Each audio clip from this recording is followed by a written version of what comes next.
Democrats are still pounding the White House over Director Comey's remarks, but is it actually a case of more smoke than fire? Well, it obviously depends on who you talk to. We have Republican strategist Matt Keelen, the Washington Examiner's Emily Jashinsky, liberal commentator Danielle McLaughlin.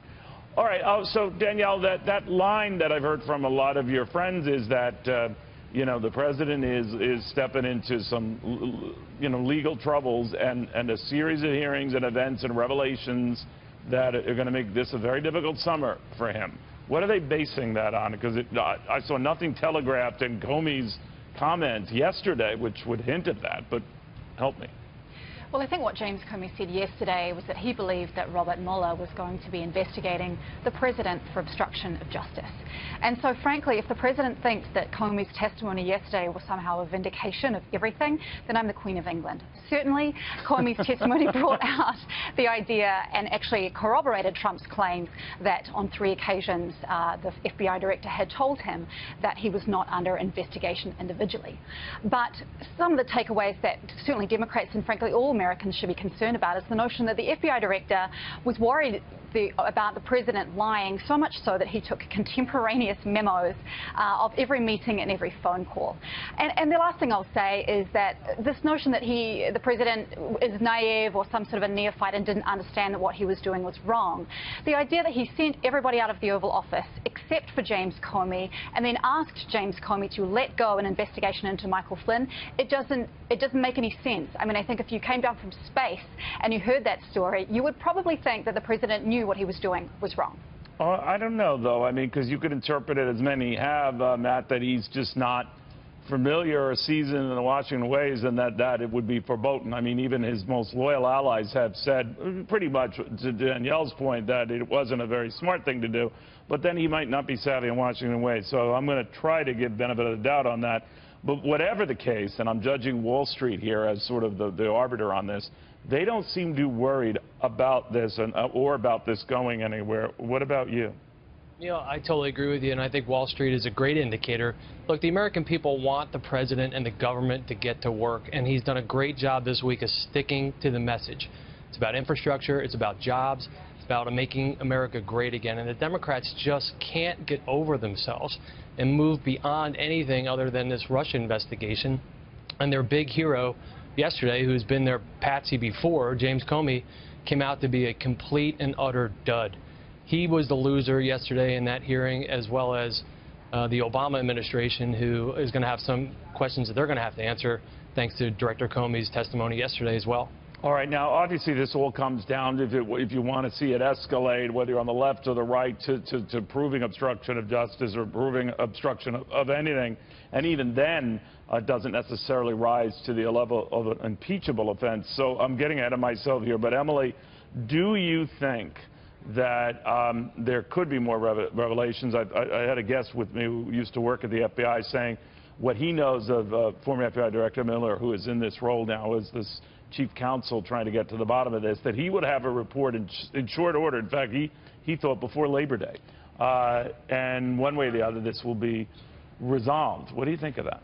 Yeah, well, no, I think that's actually sort of one of the things that was overlooked that came out of yesterday's testimony from James Comey, was that the president himself said, you know, if my satellites have done something wrong, you know, my allies have done something wrong, people in my orbit have done something wrong, we need to get to the bottom of that. And I think, you know, that means probably he knows there might be something there. I do expect things to continue trickling out that don't necessarily implicate the president, but that do implicate people that were surrounding him in the campaign. I mean, you look at what's going on with people like Paul Manafort and Carter Page and Roger Stone. I do expect details to trickle out, but that's the point, is that unless something is getting to the level of an impeachable offense, it doesn't matter to the American people. People don't care. We're just learning more that already confirms the same narrative. Nothing is narrative changing. Nothing is game changing at this point. So the media is making a mistake to overplay their hand and just treat everything like it's a crisis when it's just not the case. All right. Well, time will tell, as they say. How's that for a trite line? But, Danielle, do you get a sense that what was overlooked here, and not picking one scandal over another or whatever you want to call it,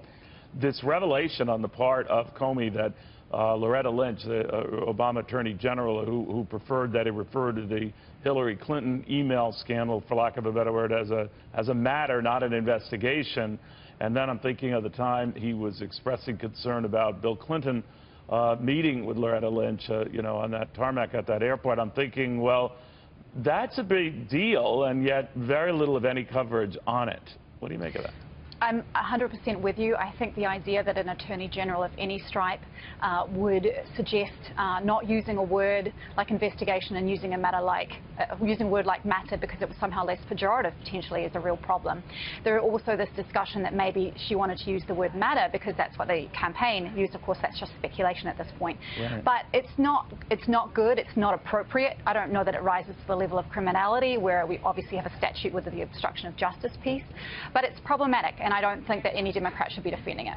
You know, Matt, obviously the president went back on offense, or tried to this week, but talking of infrastructure, very little tweeting going on this week, and an economic agenda he thinks is sound. Separately, a congressional committee moving fast to overturn, I should say, Dodd-Frank, the financial law. So they're trying to get back to business, trying to get back to the health care thing in the Senate, trying to get that done, trying to get the tax code thing done.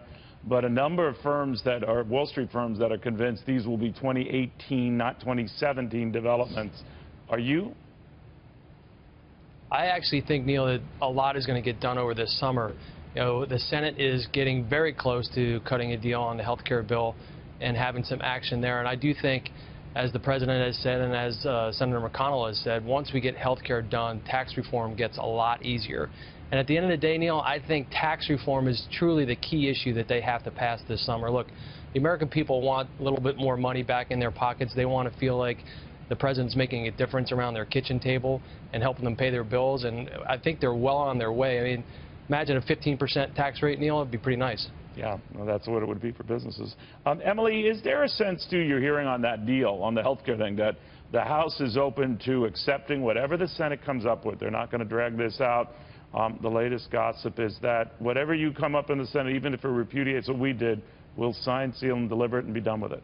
No, I don't buy that for a second, and that's why I actually don't think. I think we're going to see a lot of these developments happening more in 2018. Unfortunately, I agree that tax reform, I think, is the key issue, but the divisions on health care between people like Jim Jordan, Mark Meadows, who worked so hard to unify in the House, the indications from the Senate are that they're kind of ignoring that, and they're actually moving the bill closer to the center. I think this whole health care thing first is what did them in. I mean, there was far more unity and sole purpose on that, but, you know, who am I to completely agree. All right. Guys, thank you all very, very much.